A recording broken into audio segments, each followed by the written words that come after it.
Now, is this all horrifying? It's going to look on some of your faces. I'm thinking, yeah, holy smokes. All right, but we're currently without rule of law. All right, and here's 4 examples. And it's only 4 to keep it manageable. And I'm going to talk about 2 of those. All right, we've all heard the pen and phone. Okay.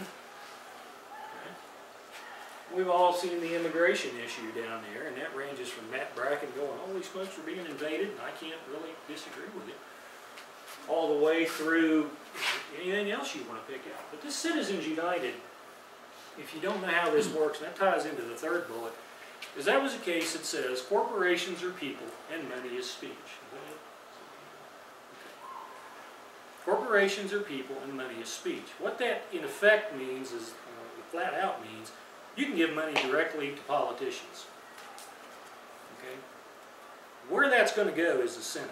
It's going to go right into the Senate. Here's why. This is my opinion. Is that your senators appoint judges, ratify judges, justices, 3- and 4-star generals, or they did, I'm assuming it still does, and ambassadors. So if you think about, we talk about the interaction between business and government and the military-industrial complex, think about that for a second. A significant portion of our budget is the military-industrial complex. And the way that works and why they can never seem to kill the F-35 or, any of the Osprey when they're trying to, is that the end item, the weapon, the plane, whatever it is assembled in one place. But those parts are made in hundreds of other congressional districts.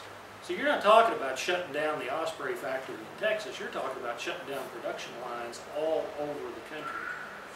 And no congressman, no matter how much sense it makes, no matter how the Army doesn't want another 1,000 tanks, John Boehner is keeping that assembly line because it's jobs in his district. Eisenhower warned us about this, and that's precisely what he was talking about. So with a big portion of our spending being military spending, as well as a lot of other things that too broad to go into, is you begin pouring money into a senatorial campaign so they ratify pro-corporation, not business, but pro-corporation judges and justices, so they begin to get favorable legal decisions for corporations. Now, you're not going to get a captain in there to testify in front of Congress and the Senate about emerging threats. It's always senior generals, 3- and 4-star generals. I guess who ratifies them? We talked about that. It's the Senate. Okay. So over a period of time, you begin to develop this pro-corporate, rollerball scenario, if you will, where corporations are running the thing because they're funding, and any time you put money in a market, money in an account, anything else, what do you want? You want a return on investment. And that's really what we're talking about, is return on investment and ratification of people who are going to support your business agenda. But that's fascism. That couldn't happen in America. There's a word for that. Let me interject on that. Anti-fascist does not mean pro-communist. Get that through your head. I'm at loggerheads with an old dear friend of mine on that subject right now. Anti-fascist does not mean pro-communist, guys. It just doesn't. You can be anti-something without being pro the opposite extreme. The result of that we saw here recently is somewhere between, more tending towards the Citizens United decision, but the comment about the pen and the phone, when I'm going to act without Congress, and Congress stood up and applauded their relevancy. These turning points we talked about 15, 20 minutes ago, folks, that's a turning point. When your representatives, because the Senate was originally, prior to 1913, supposed to be the deliberative body elected by state legislatures, isolated from the passions of the people. The Senate is now directly elected, which means as of 1913, we have a functioning democracy. You can call it constitutional republic all you want. Yeah, it's still on the documents, and be nice. But it's a functioning democracy because we now have direct election of senators. And with this decision, now you have money flowing into those direct elections. In this bunch, the people's representative is no longer effective because the Senate also ratifies treaties. They don't have to pay any attention to the directly elected representative of Congress every 2 years, so if they're not representing the people in their district, they can send them home. The last time that happened. But the point being, they're essentially ineffective. And I think you're going to see campaign financing towards Congress dry up and shift over to the Senate, as the Senate becomes effectively the ruling body. And anything that Congress tries to do or manages to get through is going to get overridden in the Senate, or it's going to get killed right here. Up to and including impeachment, because the Senate votes to convict or acquit. That's right. So why are they suing them? Because they know they can't get an impeachment.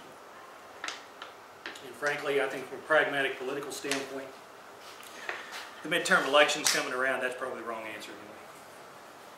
But they're not going to get a conviction of a guy who's supporting an impeachment conviction, of a guy who's supporting the whole thing, because you've got 435 congressmen who were rendered ineffective over and happy about it.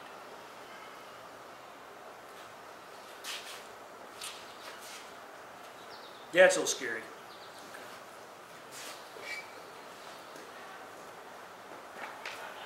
Anybody got any questions? Any comments? We can back up to a slide. You want to make the point that it ratified treaties part of the Constitution? Could I? I don't think people understand it. I'm not sure. Let me have to jump in here because my understanding. The question is, could I make the point about Senate ratifying treaties under the Constitution? I can't make a very fine point. Okay, but in the broad sense that all treaties that are submitted, I think I know where you're going with this. Okay, all treaties are submitted, they're run through, they come through usually, whatever the channel is these days, and the Senate votes to ratify that treaty, therefore making it law, or making it legal. Once the president signs it. Once the president signs it. Okay. Now, there was a thing a few years ago called fast track. I can't really elaborate on that too much because it got been a little busy the last decade or so. Okay, but essentially, as I recall, bypasses the Senate and goes directly to the president. And I may be wrong on that, but the ratification of treaties was designed, again, the deliberative body, 6-year elections, isolated from direct election with the people, originally elected by state legislatures, to take a look outside the borders of the U.S. and look at what is supposed to be good foreign policy and good economic arrangements external to the borders of the U.S. And they're supposed to have time to be able to do that, and that's why they ratified those treaties, which are, military and economic primarily in nature. I'm not sure I answered your question. It's certainly not a good synopsis of it. Go ahead. Go ahead. What else, Dan?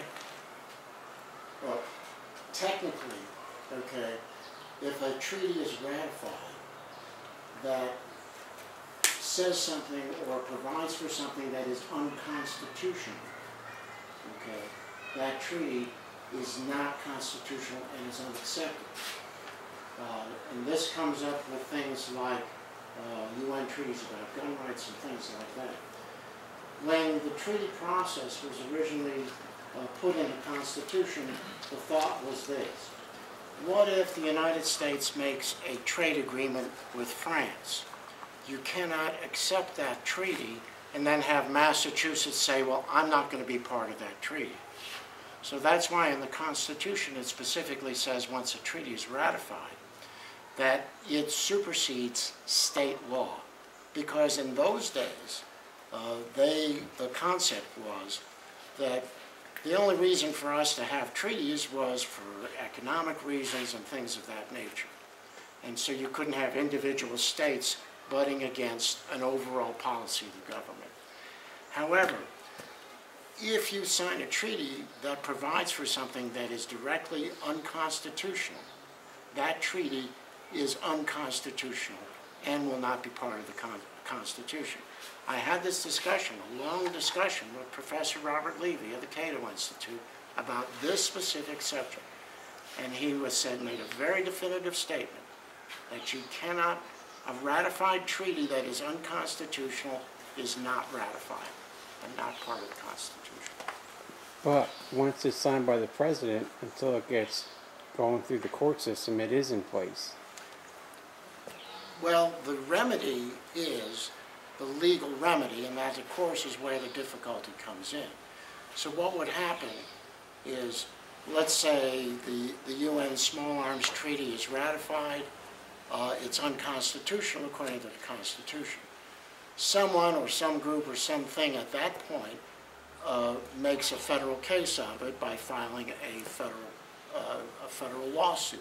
And then that travels up, and presumably, when it reaches the Supreme Court is supposed to say, unfortunately, you can sign the treaty if you want, but because it is in direct opposition to the Second Amendment, this treaty is null and void and has no force. So the treaty is signed, it goes into effect, someone files a suit that travels through the court system, and presumably if the Supreme Court were doing its job, it would be null and void. But in the Key meantime, phrase. Yeah, that's a nice theory.